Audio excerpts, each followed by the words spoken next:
Sahabat Indonesia, kita jumpa lagi di Opini Andre.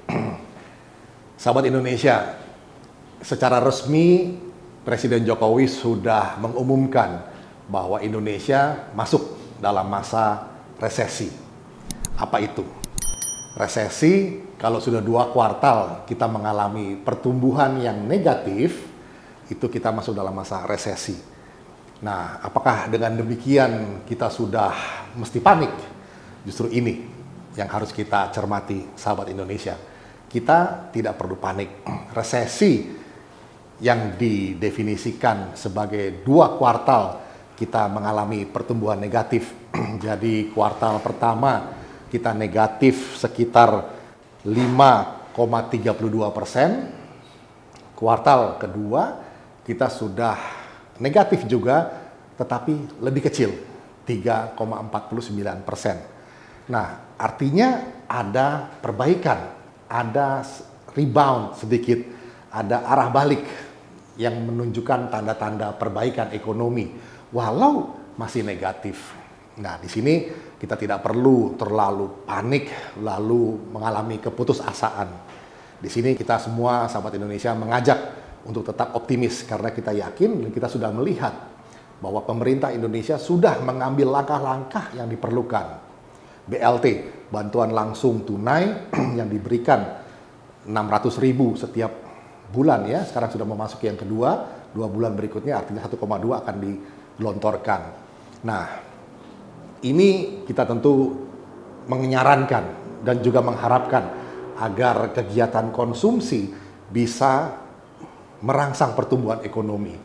Tetapi di samping itu, kita juga mengajak sahabat Indonesia semua untuk juga bisa sedapat mungkin menyisihkan demi upaya produksi. Jadi bukan hanya pertumbuhan ekonomi dari sisi konsumsi, tetapi juga dari sisi produksi.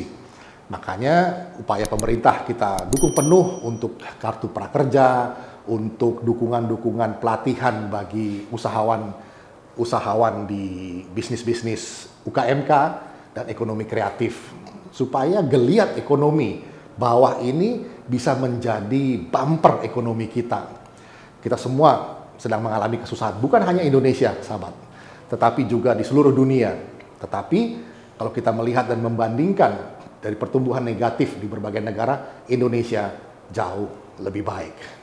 Oleh karena kita tahu bahwa pemerintahan Presiden Jokowi juga sudah selama 5 tahun pertama itu membangun banyak infrastruktur yang menolong kita akhirnya untuk interconnectedness atau kesaling terhubungan antara sentra-sentra produksi dengan sentra-sentra logistik, termasuk pelabuhan-pelabuhan dan jalan raya atau jalan tol. Sehingga ongkos logistik kita bisa ditekan dengan cukup kuat, dengan cukup banyak. Sehingga terjadi yang dikatakan dalam ekonomi itu terjadi efisiensi. Nah, ini banyak menolong. Dan saya kira dalam kesenyapan atau kerja diam Pak Jokowi selama ini, walaupun dicerca kanan kiri, beliau terus melaju dengan pembangunan ekonominya, dengan panglimanya Pak Basuki. Nah, oleh karena itu kita bersyukur bahwa Indonesia saat ini adalah salah satu negara yang mempunyai daya tahan ekonomi, oleh karena mulai tersebar semua sentra-sentra produksinya. Nah, ini yang harus kita teruskan. Sahabat Indonesia, kita mengajak sahabat Indonesia semua untuk sama-sama melakukan laku prihatin, tetapi juga tidak menyerah dan jangan putus asa. Kita tidak akan jatuh kalau semua sahabat-sahabat Indonesia di berbagai pelosok mulai berpikir juga dan mulai mengusahakan apapun yang kita bisa untuk melakukan kerja produksi dari stimulus ekonomi BLT yang dilakukan oleh pemerintah. Bukan dihabiskan untuk konsumsi, tapi sisakan atau sisihkan untuk kegiatan-kegiatan produksi. Apa saja itu. Demikian sahabat Indonesia, opini Andre kali ini, dan kita tetap optimis bahwa ekonomi kita akan rebound di kuartal pertama dan kedua tahun depan. Yang penting landasannya sudah kita kerjakan dari sekarang. Demikian, kita tetap optimis. Jangan lupa like and subscribe kanal TV Anak Bangsa, mencerdaskan dan mencerahkan bangsa.